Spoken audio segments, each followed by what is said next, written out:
There's no place to escape to. This is the last podcast. On the left. That's when the cannibalism started. What was that? All right, should we just start the show? Let's start the show. All right, welcome to the show, everyone. I am Ben Kissel. That's Marcus Parks. And then the other guy, he's all the way in Atlanta. Ooh, it's hot out there. Gotta wear a handkerchief, because if not, the sweat gets into my Atlanta Braves jersey. Oh, wow. Everybody loves the Atlanta Braves here down in Atlanta. Actually, they suck. They're a very bad baseball team. Maybe that's because their name is racist. Oh, is it now? Someone told me it was. I don't know. They didn't call themselves the Atlanta Brown Cowards. That's a good point. That's a much more racist name. Good point, Henry Zabrowski. I'm going to tell you a little story yes. that I think actually folds deep into the Chaos Magic story. So today we're doing Chaos Magic. Yeah, finally. At long last, after talking about it for what, a year now? Yes. Maybe well over a year. Yeah, we did our right-hand path episode. We did our left-hand path episode. We planned to do Chaos Magic, then realized we are idiots and needed about 2 to 3 to maybe 12 months of studying. Then we discovered that we actually need 5 to 10 years of studying after that. Right. And so I went out to my apartment complex where I'm staying in Atlanta has a pool. So I go out to the pool and I'm sitting and I'm covered in specks of paint. I'm a monster. Everybody there looks really very attractive. It was like a couple of hot women, like 2 big like rapper looking guys, like big guys with a lot of chains on. When you say rapper, what do you mean? Black men with lots of jewelry. Oh, I see. Okay. They Interesting. seem hard. They seem stronger than the others. Mm-hmm. And so I literally was like, whatever. And so I saw next to the pool, there was a hot tub. And there was a little rim. It's got a little like bubbles coming out of it. I was like, you know what? I deserve to relax. I've been working really hard. I went over there, slipped in there, and I was like, man, this hot tub's really shallow. And I was like laying in there, and I laid there for about 15, 20 minutes, just laying in this, but I couldn't really sit in it. I literally had to lay like I was doing the body float, like a dead body float in this hot tub. And then that night, I come back, and I go to work, and I tell the guys, guys, there's a hot tub at the apartment complex we were saying. They're like, oh, that's awesome. That night, I came and I showed them the hot tub, and they're like, that's not a hot tub, that's a fountain. And I laid, so I'm a man with black nail polish. I had to tighten my nails. I'm covered in just sores and like weird flecks of red paint. And I was just laying in a fountain for like 20 minutes, like the most relaxed man in the world. I was sitting there being like, I can't believe no one else is using this hot tub. And that shows the power of magic. Using perspective, I changed a fountain into a hot tub. Right. Total lunatic. Complete madman. I'm very excited to learn about Chaos Magic today. All right, so right up top, let's say that this is definitely going to sound a little weird at times. No way. It's going to be weird. They're not going to make sense at first. A lot of this stuff isn't going to make sense at first. But hang on, because we have made every effort we possibly can to simplify it as much as we possibly can, using as many real-life comparisons and examples as possible, because we've had to do that in order to understand it ourselves, because we're total amateurs. We're absolute amateurs. Nothing we say today should be taken as authoritative. And by the way, if anyone says that they are the authority on Chaos Magic, then they have completely missed the point of Chaos Magic. It's the point, dude. You've been thinking about it too much. The whole point is not think about it. It actually goes all the way back to H.H. Holmes. Yeah, of course. So the best way that I can put it is that, we're talking about we've studied it for so long. We've been studying it for probably a year now. And the best way I could say is that if you look at Chaos Magic as a video game, pretty much all we've done here with this episode, we beat the tutorial. Like, the real game hasn't even begun for us yet. And if you're going to go ahead and if you're going to want to even dip your toe in the world of Chaos Magic, read Condensed Chaos by Phil Hine, and it's great. It's very, very easy to understand. And this is us trying to break it down in a style that last podcast on the left can break it down with fun examples. But otherwise, I think the point is to not understand. That's where I've come through. That's my late night realization of being like, we're not even supposed to understand it. Come on. So the foundation of Chaos Magic comes from an English artist named Austin Spare. He was the first occultist in modern times to completely reject the use of paraphernalia, overly complicated rituals, and secret societies in order to make shit happen. And apparently he was a very awkward guy. He was he just hung out in bars all the time. He was a surrealist artist. All of his art shows were done in bars. He just kind of hung out at the end and would blab on to anybody who would listen to him about like the keepers at the Silent Gate gates of memory and shit like that. But he was actually a brilliant person. He's the guy that came up with the whole system of magical sigils that we've talked about on here again and again. Sigils are something that a person could create in order to focus their will, and Austin Spare creating these sigils, giving them to the masses, he made magic something that literally anyone could do as long as they kept an open mind. Now, while Spare is often referred to as the grandfather of chaos magic, the actual creators...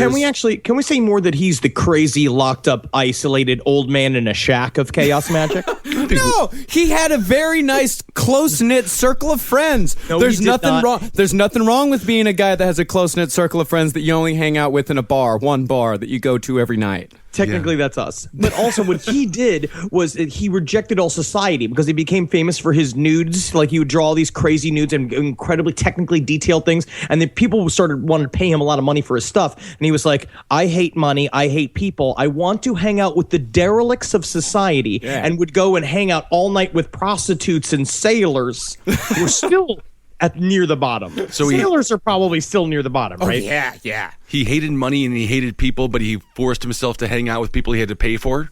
No, he just hung out in a Tom Waits song all day. So he didn't pay the prostitutes; he just befriended them. He's just their friends, like Jesus Christ, Ben. Oh, I see. that real person. I forgot. So, now while Spare is often referred to as the crazy uncle locked up in the basement of chaos magic, the actual creators of the discipline were a couple of dudes from Yorkshire named Peter Carroll and Ray Sherwin. Carroll and Sherwin founded the Illuminates of Thanateros in 1978, the same year that Carroll published the first ever book on chaos magic, Liber Null. And ironically, the first book about chaos magic is probably the last book about chaos magic that you should read.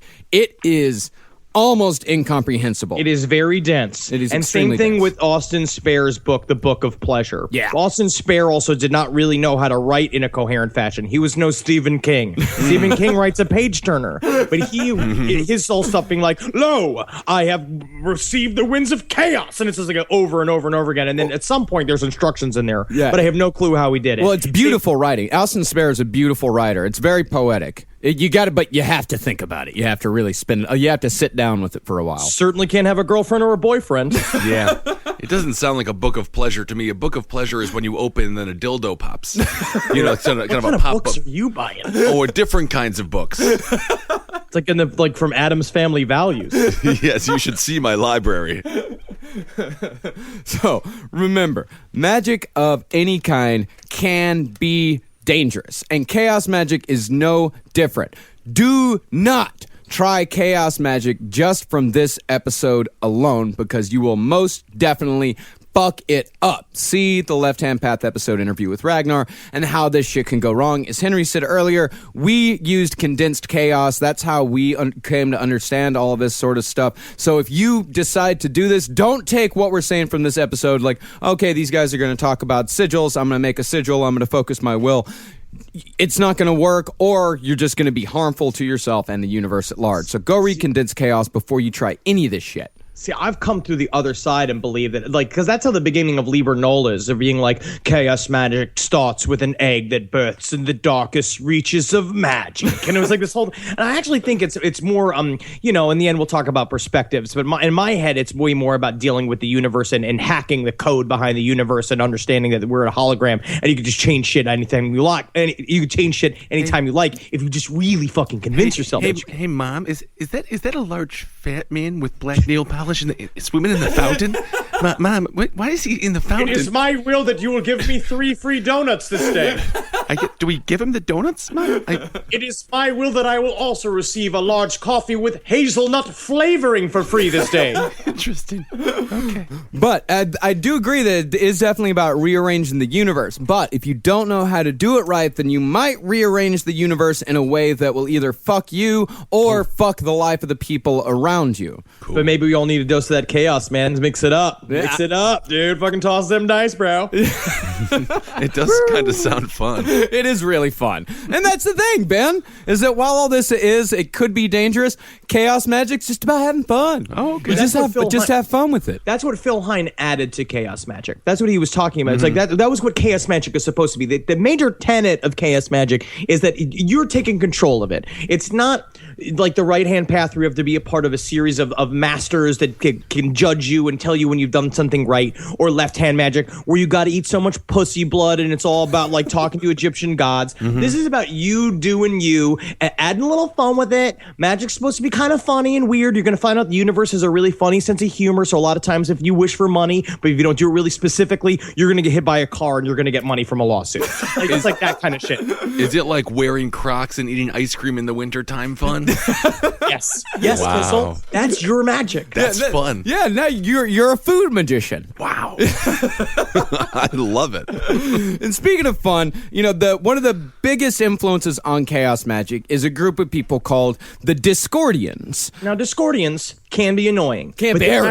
They can be very annoying, but they're fun. It's kind of like an a cappella group or an improv troupe. They remind me of it's like improv at some shitty local comedy club. Yeah, so Discordians believe that order and disorder are illusions by the human brain. Or Discordians believe that order and disorder are illusions created by the human brain, therefore, order and disorder do not exist. And that's what I'm talking about. And despite this, or possibly because of it, Discordians worship Eris, the Greek god of chaos. To give you an idea of the structure of Discordianism, here are their 5 rules known as the Pentabarf. Technically, this should all be written in Comic Sans, Marcus. I will say that. Hold on. It's called the Pentabarf? The Pentabarf. It's 5 rules. Well, that sounds like a Pentabarf. It sounds like a tavern you don't want to go to. Number 1.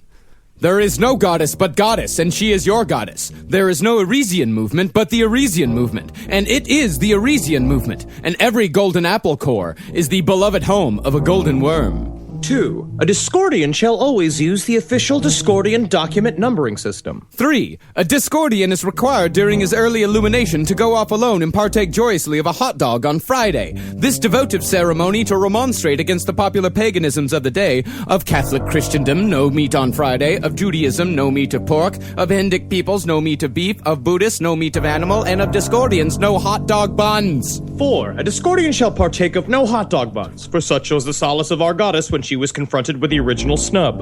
I'll do number 5 here. A Discordian is prohibited from believing what he reads. Always. So that kind of really nullifies the first 4. That's the whole point. It just Oh my God. Ben, My mind is getting blown. Ben, how fun is that? That's fun. It's fun. That is fun. This is like the entire religion is based upon like when you're done taking a series of pictures and the very end the photographer's like, have fun with this one. That is fun. It's really fun, yeah. To the point where it's annoying. It's kind of like a Hitchhiker's Guide to the Galaxy sort of sense of humor. That's exactly what it is. Yeah, because Discordianism really, like what Discordianism is known for in, somewhat popular culture, is the Illuminatus trilogy. Robert Anton awesome. Wilson, which is fucking great. It would be as if the Bible just like had JK LOL at the end of it. It would think the final thing is just not, just joking. Just kidding around.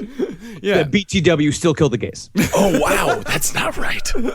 So, we're saying here, it's all fun. Just have fun with it. But before you can start having fun with sigils and masks and altars and all that, you've got to know exactly what chaos magic is. Because it's, it's fine for us to just say chaos magic. But really, there is actually a lot to this. Now, first of all, chaos magic is about the randomness of the universe and each individual's dynamic relationship with it.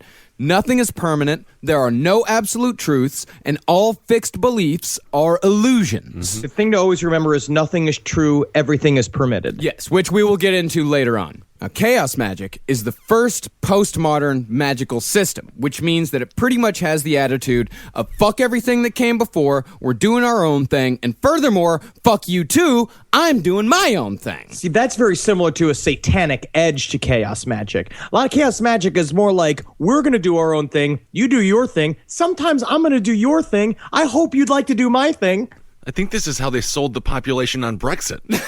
It seems very isolationist, doesn't it? No, it's not isolationist. Well, it can be if you choose it to be. I see. I mean, well, that's also the thing about magic is that once a man has reached a certain point of magic abilities, then he does see that he has isolated himself from the world. And lo, there is woe in his heart, for his innocence has been lost. Henry, do you agree with that as you sat in a fountain with black nail polish on? What is he doing? Yes, I do. Why is he in the fountain? Now, chaos magic can be described as a technology of consciousness. And while scientists are all about observable results coming from work in the physical realm, a chaos magician strives for observable results coming from work in the metaphysical realm. Now, the metaphysical realm, which essentially means you can make up anything that you want about your own personal philosophy. You're basically picking things and smashing them together to make your own sort of religion for yourself. And again, chaos magic is about what you can get in this life. It's not about ascending different spiritual planes, because really, in the end, a man doing the right-hand path is just sitting alone in a room surrounded by candles, and that's all it is. Yeah. Like, in the end, it's like he may be seeing shit and go into a crystal palace of understanding in the center of his fucking mind. None of that matters if it's not making him any cash, buddy. That's a good point. Yeah, exactly. It's because that's the thing, is that there's definitely a point where this stuff starts becoming fantasy, where you just sort of live inside your own head, and you believe, they actually call it magicitis, where these guys walk around believing that there's these all-powerful beings that are making things happen, but in reality, they're just playing a little game inside their heads and still doing jack shit with their lives. So if you do accidentally kill a family of 5 and you're sent to solitary confinement, this would be the magic for you. Yes. Yeah. You can Yes, create- actually, that's a great idea. So for all of our listeners in solitary confinement, first of all, congratulations on sneaking in the podcast.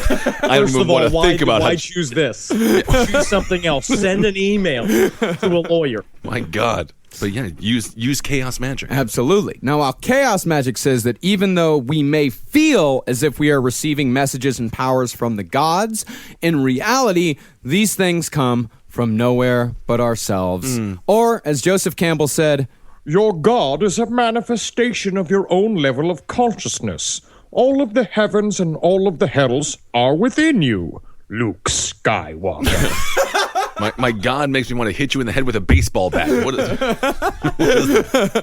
well, that's up to you whether you want to listen to your God or not. Oh, I see. Yeah, and in fact, Luke Skywalker, Joseph Campbell, The Hero's Journey. If you want to, like, Joseph Campbell does have a lot. We don't have time to go into Joseph Campbell. I wanted to, but decided that we didn't have enough time for it. But if This you, is not an entire course in English history in a college seminar. well, maybe one day I'll be a professor, and then none of you people can stop me. No, professors live by a very strict rule of law. More rules than you have now. And I also take resentment at you people. Yeah, I don't know. You'll be a great college professor, Marcus. Oh, well, thank you very much. So, Joseph Campbell, what he's saying, all the heavens and all the hells are within you. But that power that is within you still needs an engine to drive it. And what that engine might be is entirely up to you. It's what you invoke. It's what powers you pull from. It can be anything. It can be Jesus. It could be Satan. It could be the Flash. It could be Coach Taylor from Friday Night Lights. Sad. I'm going to Donald Trump that and just say sad. That's not sad. He's a great man. I don't he's like He's a good family man. You know what he does for those kids? He loves those kids. I think he kind of makes it. He runs them into the ground.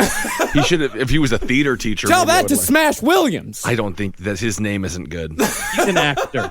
Yeah. He's an actor and he is being filmed. But by that, hands. yeah, but you are missing the entire point of chaos magic because Oh no, I'm unless I flip it to my side. So a chaos magician is allowed, if not required, to accept or reject beliefs or gods or whatever according to how useful or relevant those gods are to them at that specific time. So, in fact, one of the core tenets of chaos magic is that we can treat the entire established systems of magic as completely optional. If you'd like to use Kabbalah, tarot cards, or Hermetic Order of the Golden Dawn rituals, you're totally free to do so, despite what old school magicians might tell you. And never follow an old school magician into some sort of basket or into some sort of coffin, because they will try to stab you or saw you in half. Yeah, they're full of tricks. Now, the belief that magic is only for the quote-unquote initiated is a way to keep magic from the masses. In fact, traditional magicians have been running a decades-long smear campaign against chaos magic, even going so far as to call it The blackest form of dark power. Sounds racist. Yeah, it really does. But it's very interesting because that's, again, it's like our government, right? Our government probably wouldn't be psyched about a bunch of people who all can collectively understand that we can change the universe according to the jelly in our fucking dome pieces. Yeah, you know what? I think every single day Obama wakes up, he gets his national security breakdown, and they are constantly talking about dickheads discussing chaos magic. This is really screw ISIS. Well, the government has used the powers of the mind in the past. I mean, look at if you've ever read Men Who Stare at Goats, like the government has definitely. I mean, the CIA. We talked about it in the Edgewood episodes as well. Like the government has definitely tried to harness the power of the mind for their own purposes. Yeah, and they have done magic ritual as well. They mix it into the MK Ultra stuff in order to kind of fuck with the results and see if something would happen with it because they knew that symbols are really important to the human psyche. They understand that. They know that. Yeah. These fuckers. I mean, there had to be fuckers know that. There had to be somebody who was just like really down on their luck, and they didn't have money for acid, and then they did get picked up by a CIA van, and they just had a trippy weekend and had a wonderful time. Dude, I just say we fucking roll with it. You got it, Dr. Buzz. He's having too much fun. Get him out of here. What's really interesting too is that I think it goes back to the back in the day what Martin Luther fought against when he tried to change the Christian church, where he was saying that it's an ego problem. The old school magicians wanted to hold all the secrets themselves. They never thought about the rest of the universe. They thought that again, that's a part of magicitis, where you believe that you are lofty. You believe you're above everybody else. And they thought that that's where they were because they did all this inner work and nothing was outer. And so they held on to these secrets for so long until finally these guys who stepped out of the OTO or stepped out of the Golden Dawn saying like, no, anybody can do this shit. We're just doing a lot of homework for nothing. It reminds me of the great Fox producer who brought to light Magic's Greatest Secrets Revealed, which is now on Netflix. I watched it the other night. It's pretty great. It's so good. By the way, the women do all the work and the guy takes all the credit. Oh yeah, the women do every bit of the work, and they're all dancing sexy in the music, and what they're dancing to, there's no music playing, so they just look like a bunch of idiots. And then the girls do their dance again. They say it all derisively. It's like they're the only people with skill. And the whole The narrator is just rock hard the whole time. Anyway, I get off topic. Who's behind the mask? Who? Lorenzo Lamas. Really? Renegade? Wow. I didn't know that. So these guys calling chaos magic the blackest form of dark power. It's not only a gross misunderstanding of what chaos magic is about, it's also exactly what the powers that be say when any kind of DIY movement comes about, because chaos magic is nothing if not DIY. For example, take the power that's yours. Mm-hmm. Yeah. For example, punk rock. It definitely isn't a coincidence that chaos magic developed in the late 70s and early 80s, the same time that the English punk movement was at its peak. And here's how those two things relate. See, a lot of kids in the 70s, they believed that rock music was something that only professionals could do, like these big arena rockers. The only way you could make it is if you had like a 20-minute Emerson, Lake and Palmer jam. Because you need oven gloves if you're going to handle riffs that fucking hot. That's a good point. But then a bunch of guys and gals just said, fuck it. We're going to pick up some guitars. We're going to head back to the early days of rock and roll when anyone could pick up a guitar and form a band and write a song about whatever the fuck we want to write it about. And chaos magic is similar in this, that it harkens back to people like Aleister Crowley, who created his own form of magic and his own way of doing it using whatever influence that he wanted to use. I can't stop thinking of the turd in the pool of David Bowie's house. Well, that's not necessarily punk. I get why your mind. It wasn't a turd. It was a demon, Ben. It was a demon. It was a demon. It was not a turd. It was not a stain. It was not a poo-poo stain. I know you want to say it's a poo-poo stain. Go to listen to our David Bowie and the Occult episode if you want to hear compelling evidence as to Angela Bowie didn't think it's a poo-poo stain. The real estate agent didn't think it was a poo-poo stain. Well, maybe a poo-poo stain is a demon in David Bowie's world. Again, it's about flipping perspective. Why is that guy in the fountain? What's he doing in the fountain? So the thing is about, rock and roll and Aleister Crowley. So Crowley was a big influence on all this stuff. And regardless of the terrible, awful things that Crowley did, we know he's a bad person. We know he's a terrible person. He also technically was where that quote from "There Will Be Blood" came from, with "I will drink your milkshake." But technically, it's "I will drink my milkshake." Sounds more appropriate. Well, despite all this awful shit, you can't discount his ideas at their most basic level. Because remember, Jerry Lee Lewis fucked his 13-year-old cousin. But Married her. That does not negate the musical influence of Great Balls of Fire. But if we're going to go deeper into that type of logic, Right. I mean, technically Woody Allen only made 3 good films, but then he married his daughter. And what about Michael Jackson? You know what? I don't. Now the evidence, the proof is literally in the pudding, which I think is the worst way to talk about child pornography. Are you happy with yourself? Are you pleased that one of our most beloved musical artists has been sullied, has been proved to be a monster, a terrible monster? Luciferian lamplight of honesty spares no shadow. I didn't read the documents, so I still believe he's innocent. I read them. It's quite damning. Jimmy Savile leveled Savile. He put babies' heads, he put kids' heads on the bodies of full-grown women in porns, and that's weird. No, if the body is of age, No. Well, you know what? The mind is the problem. The mind is the problem. We're going to arrest everyone who does clip art. Are we, what's next? It's a slippery slope. Okay, we're in the artistic world. Look, he is right, Henry. It is a slippery slope. I forget, that is technically surrealist art in the strangest way possible. Now, chaos magic, as far as the established magicians went, chaos magic also provided those magicians with an enemy.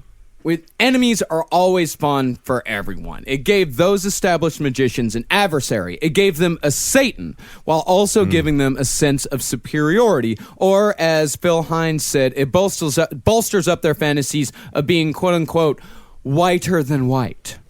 So, in other words, chaos magic was blacker than black. Wow. Actually, I would prefer if you called it chaos magic. I think it's more pronounced as, it's like magike when you pronounce it with like Maygicke.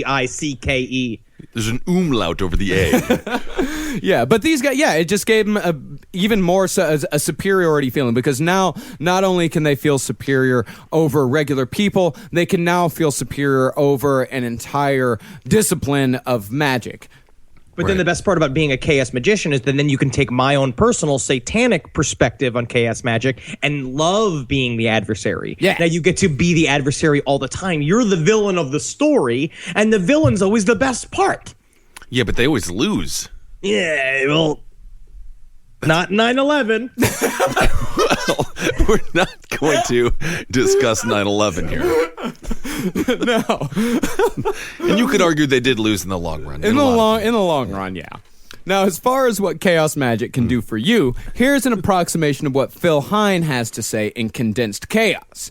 Chaos magic essentially allows you to rearrange your mind to free yourself from the attitudes and restrictions that have been instilled in you that prevent you from becoming a fully realized person, or more specifically, the person you want to be. Now remember, again, chaos magic, and this, it's like right hand and left hand, a lot more sort of hard data and things to discuss. Chaos magic is pretty much all analysis. It's very self-helpy. It's about breaking your mind free. Pretty much the most important tenet of chaos magic is the principle of deconditioning, which is the idea of separating yourself from all dogmas. It's the same thing as accepting no dogma. Doing the same, you have to believe that nothing is a hard truth at all, which actually in the end helps your life, because anybody who's that stubborn, who refuses to change, refuses to move, is never going to fully live to their potential. Well, you know, when we were flying on the airplane, it's really important to remember the wings bend with the winds, and that way the plane doesn't crash. So our wings have to bend as well. That's very beautiful. Thank you. You're the new Robert Frost. Isn't that nice? I love Robert Frost, and I love Frosties from Wendy's, too. Well, before you can start to decondition and fix that shit in your brain that keeps you awake at night, you've got to actually identify it. Magic helps you identify those thought patterns that prevent you from being you, and it helps you to break them. And once you've done that, you can start using magic to increase your confidence and personal charisma. For once you achieve those two things, many more doors can open up in your actual life. And even further than that, chaos magic can help you widen your perceptions to discover doors you didn't even know you wanted to open, or finding pathways to doors you never thought you could open. I gotta tell you, using the power of chaos magic, I added 2 inches to my pecker. 2 full inches. Look at that. It's in my mind, Oh, I see. but it comes out in my attitude. Yeah, it would come out in your attitude. It's like in your mind, his pecker's 2 inches longer. Right. So therefore, he's got more confidence in his lovemaking, and because he's more confident in the bedroom, he fucks better. There's nothing worse than someone with a 3-inch penis with a 5-inch attitude.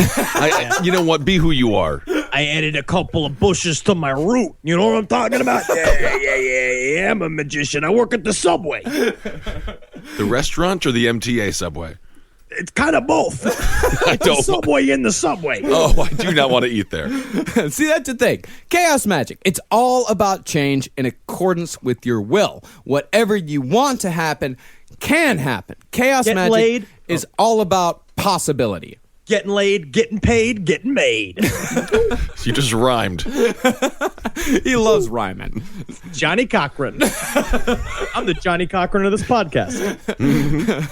Now let's go through some of the core principles of chaos magic. First, as Henry said earlier, at all costs, avoid dogmatism. What dogmatism is that you should never adhere to a strict, unchanging belief system unless, of course, a strict, unchanging belief system is a part of your temporary belief system. You follow me? I got you. No. See, it's about flipping and reversing. I know that's very confusing. So let's define what temporary belief systems are actually all about. Now, a lot of magicians will set up temporary belief systems in accordance to whatever ritual they're into at the moment. A chaos magician should not only be able to, but is required to be flexible. Now let's talk about these temporary belief systems. Let's go for an example here. Keeping in mind that in chaos magic, you can use anything and everything that has ever existed. Let's say this week, you need to be Batman. Ooh, okay. You need Batman's drive. What kind of Batman am I? Am I George Clooney Batman? You can be any Batman you want. You're never George Clooney. Batman. All right. Technically, no one is ever wrong in Chaos Magic ever, but right then you were wrong. Well, then I'm going to be Val Kilmer Batman. So, God, Yeah. I don't know. Yeah, you need his drive. You need his perseverance. You need his cold logic. So you believe in Batman with everything you have. You believe in Batman. Batman is real. You invoke Batman using ritual. Of course, you're going to have to look up and learn that ritual. But you invoke Batman using ritual, and you let Batman inhabit you until your task is done. what about the innate bias that Batman has, just being a wealthy white person who grew up?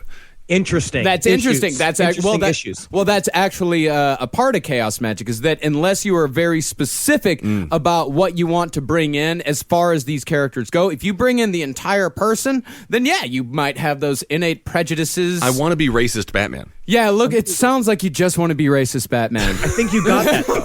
I think you already got all of that. You got the attitude, and technically, if you just wear a cape, you're a racist Batman right now. Oh, okay. But actually, this is also about the type of ritual, too. Like, using the, let's say you want to be Batman and you want to use a servitor, right? The idea is you're creating a thing that is a symbol of Batman that you apply qualities to. What Chaos Magic also talks about is that if you use an entity that you're creating outside of your head, if you have the gall to think that that entity doesn't have its own fucking agendas that can come into your life, and then you're up Shit's Creek without a paddle, my friend, or without a bat paddle. Oh my god! I got my batarang. I forgot my bat paddle, and now I'm in Shit Creek. I knew I was going to end up in Shit Creek, and of course I don't have my bat paddle. But it's also about the type of ritual. They were and Phil Hine was using an example of, he had a woman that asked him to create a ritual to protect her home, and he was like, well, I could do it if I were to do it on my own. I would place little symbols and I'd know what it would mean. I'd put like runes places, and I would do this tiny little thing. But because I'm doing for her and she doesn't necessarily believe in the process of magic, but she's very superstitious, I'm going to do a grand big ritual where I'm going to wear a costume and I'm going to read from the fucking Golden Dawn book. I'm going to read from the Key of Solomon. I'm going to do this stuff so that she is then convinced that it works. So the idea is that it's about the things you use, and it's about how you use. Exactly. They should get Sloman Shield. Sloman Shield? I believe that's a house protecting company. I think it's called Sloman Shield. They might. Let's say you do that ritual. You do the Batman ritual, or you do like the Kabbalah ritual like Phil Hine did for a friend. Next week, though, you need to do something completely different. Next week, you need to be Superman. Ooh. You need his compassion, you need his strength, and his overwhelming need to protect those around him. So you drop Batman. You don't believe in Batman anymore.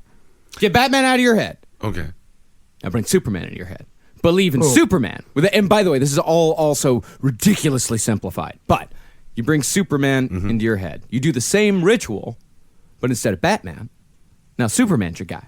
And what's also just as relevant, let's say your Batman ritual is that you took a couple of candles and you carved the bat symbol into them, and then you lit them and you did a meditation about Batman. That's one way. If you then felt you needed more power from the Superman ritual, what you could do is literally put on some red underwear, tie a fucking tablecloth around your neck, and fucking try to jump out the window and see if you can fly. It's like honestly, no, don't do that. That sounds ridiculous. That is sort of a bit, but you can do that. No, you cannot do it. You can do anything, Henry. You can die. It's mostly falling.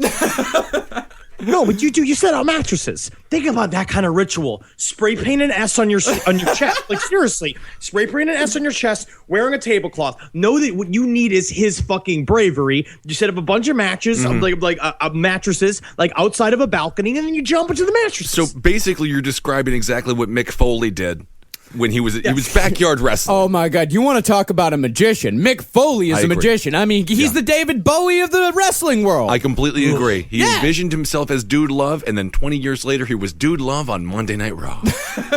It's really true. He's switched from he's Dude Love. He's Cactus Jack. He's Mankind. Oh yeah. All right, so let's go back. I'm racist Superman. You can be racist Superman if you want to be.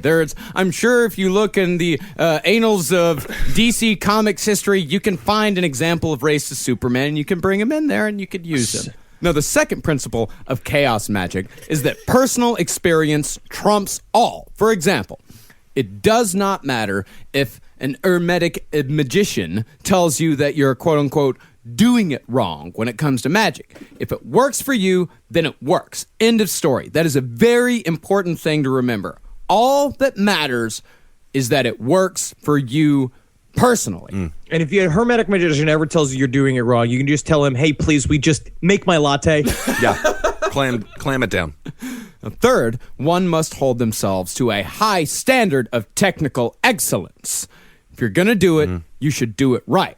Assess yourself after each ritual, analyze the results or lack of results, and keep practicing until you get the results you want. This is actually incredibly important. Amazing. Because the whole point is that the whole argument against chaos magic that the right-hand path people have is that there's no way to tell if you're doing it right, or there's no analysis, or you're a bunch of undisciplined people just running around doing shit willy-nilly. What's really important if you want to do chaos magic from the very beginning is you have to keep a journal, and you have to keep several journals. You have to keep a dream journal, and you have to keep a journal, which I find really interesting. They're talking about in Condensed Chaos, and I started doing, which is a composition book. You divide it into columns, and then what you do is day, time, and you put temperature, weather conditions, things you did that day, little things that you do all throughout the whole day that involve magic, including tiny rituals like doing easy, paying attention to yourself. And then if you do an actual ritual, you draw it out into a journal, and then you put down exactly what your statement of intent was,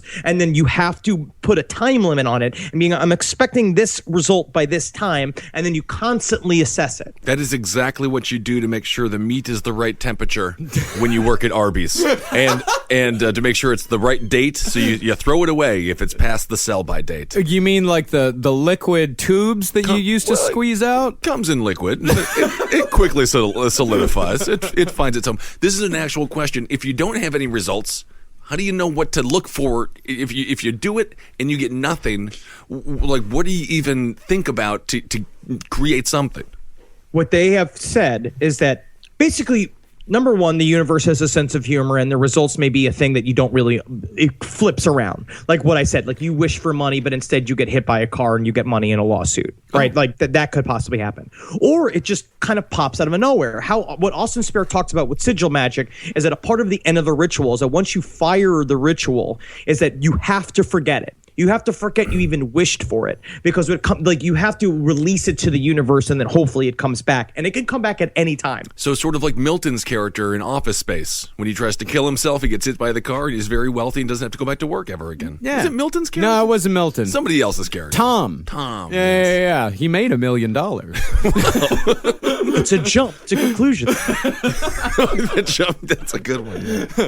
Well, the next core principle, something that we mentioned earlier, deconditioning. In order to properly perform chaos magic, you've got to shed the beliefs, attitudes, and fictions that have been weaved into your psyche over the years. For example, say you grew up evangelical, like Ben. It's like, even if you now know that all that is bullshit, there can still be shit deep within your psyche which influences your thought patterns and emotions, however small. Overall extreme trauma when it comes to being physically abused? Yeah, that's it. That's a big one. Yeah. That's a big one. That's quite a large one. Yeah. Like me, I had to get over I didn't like olives. That's pretty absurd. Yeah. Although olives are always trying to kill you. Yeah. I mean, I know what you mean, Henry. I used to be having all-consuming fear of hell that, would haunt my ever-waking hour. I know what now it's like olives. Why is that guy in the fountain? What is he doing? No one wants to join me, huh? Must be too hot to handle. It's actually kind of lukewarm in here. See, the whole thing about deconditioning and all of this stuff is that's part of the point of chaos magic. You wouldn't be doing chaos magic if you were satisfied with who and where you are in life. You want to change. If you are, fuck you. Yeah.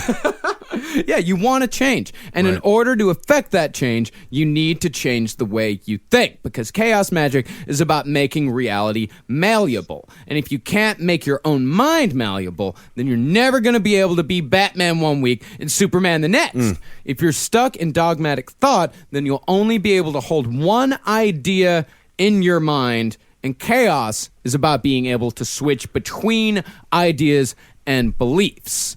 But it also isn't necessarily about being other people. You're still you. At the end of the day, you'll always be you at your core. What it's more about is turning your mind and turning your beliefs from marble into clay. Interesting.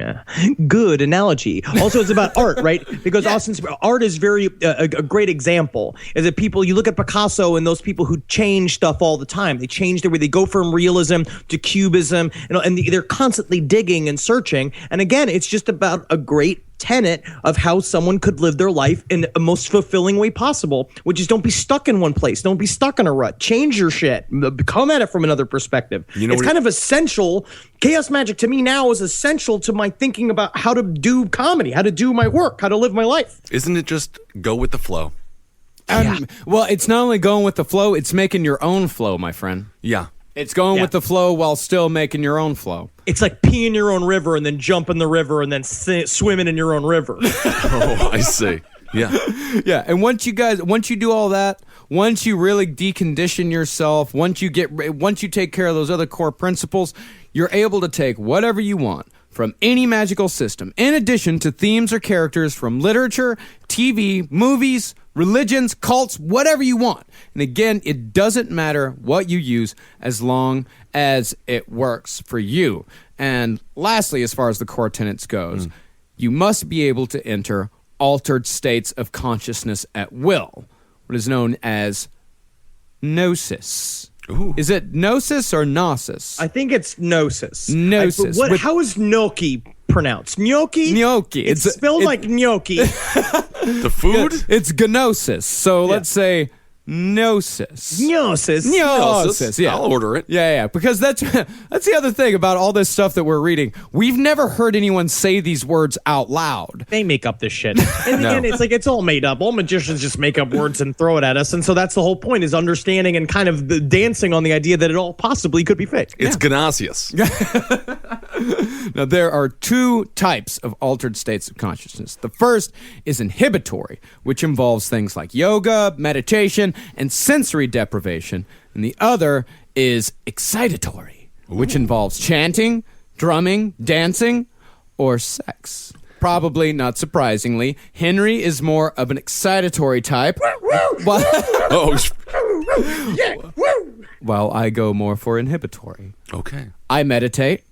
I explore the silent gates of memory of my mind, while Henry's excitatory state is reached through comedy, improv, that sort of thing. I'm actually, I really do believe that. I believe I enter into a trance state at some point when when I'm doing pretty face at a high level, and it feels when you're in the flow and you're really in it. And I'm like, last night I had a bra on, I was covering myself with beer, pretending to be a sexy lady, and I was really feeling it. What I would like to also put out here, too, I think a big thing that held me off from once I started reading about chaos magic and the amount of work that is involved, I think how everybody is about anything that you start, because I feel that way, is that you want to be like, man, I want the end result. I want to be at the place where I can make a hand motion and all of a sudden magic shit happens and like my life's amazing and I'm getting like, and I feel focused and I feel driven. But it's really about the journey. It's really about learning how to do it. And then once you're in the middle of the journey, what I'm starting to realize as the more and more we read and research about chaos magic, that I'm really starting to see, oh wow, it's got nothing to do with the end result. It's got nothing to do with any of this. It's about, that's the whole fucking point. It tricks you into being like, it's about living your life day to day, more present and in touch with the universe. Absolutely. It's like a bodybuilder, and they're like, every day I'm working out, so when I go to the beach, I'm going to flex my pecs, and all the women are going to want me. And you get to the beach after working out, and you flex your pecs, and you realize the women want you, but then you realize you're gay. You didn't want it at all. You don't even need it. Yeah, but then that's I've been gay the whole time. But that's the thing, though, Ben, is that he's still got the muscles to get the dudes. That's right. Now dudes will be slobbering all over his dudes are all over drive him. So, stick. so that's the thing. So even though, and that is actually one thing that Phil Hines says again and again in or in Condensed Chaos, is that a lot of times where you end up will be completely different from where you set out to go. There you go. So yeah, so we're gonna have to do 2 parts on this. Wow, it's like Dumb and Dumber. Remember when they wanted to go see the Rocky Mountains? They didn't make it. They drove halfway across the country in the wrong direction. I gotta say, you guys have done a great job of putting this into context that the layman can understand. So Thanks. Good work, because it's a very confusing subject matter. And I think you did a great job, Marcus Parks. Oh, thank you. Yeah, Henry as well. Yes. And, wait till you get... We both had like a couple of late night calls where you're like, my dream spirit told me that I was wrong. I can't find my dream spirit. I mean, like, let him go, man. You got to let the dream spirit go. He'll come back when he's fucking ready to, dude. No, that was an actual conversation that we had, and it's my dream self. I was hacking away at people the other night in my dreams. I like olives now. Well, yeah, next week we're going to come back. We're going to get into fractal logic, and you're really going to see whether we pulled off being able to translate this stuff.